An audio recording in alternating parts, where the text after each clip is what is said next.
ఒకటి CRDI building Chandrababu Naidu గారి ఆధ్వర్యంలో కట్టింది, రెండు జగన్మోహన్ రెడ్డి గారి ఆధ్వర్యంలో కట్టినటువంటి the deck building. CRDI building అమరావతిలో 3,07,326 చదరపు అడుగుల విస్తీర్ణంలో 257 కోట్లు ఏదైతే దోపిడీ చేస్తూ కట్టినటువంటి బిల్డింగు. అదే జగన్మోహన్ రెడ్డి గారు విశాఖపట్నంలో నౌక ఆకారంలో సిరిపురం జంక్షన్ లో ది డెక్ అనేటటువంటి బిల్డింగ్ ని 12 అంతస్తుల బిల్డింగు 3,76,000 చదరపు అడుగుల విస్తీర్ణంలో కేవలం 87 కోట్ల రూపాయలతో కట్టినటువంటి బిల్డింగ్.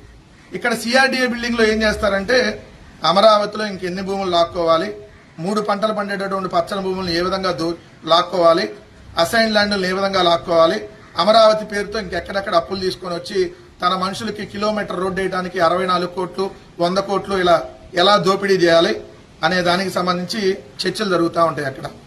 అదే ఇక్కడ జగన్మోహన్ రెడ్డి గారు కట్టినటువంటి అదే డెక్ బిల్డింగ్ లో జార్జియా యూనివర్సిటీ, బెల్ సంస్థ ఐటీ కార్యాలయం, Ratan Tata innovation hub, South Central railway zone కార్యాలయాలు ఇవన్నీ ఏర్పాటై ఉన్నాయి.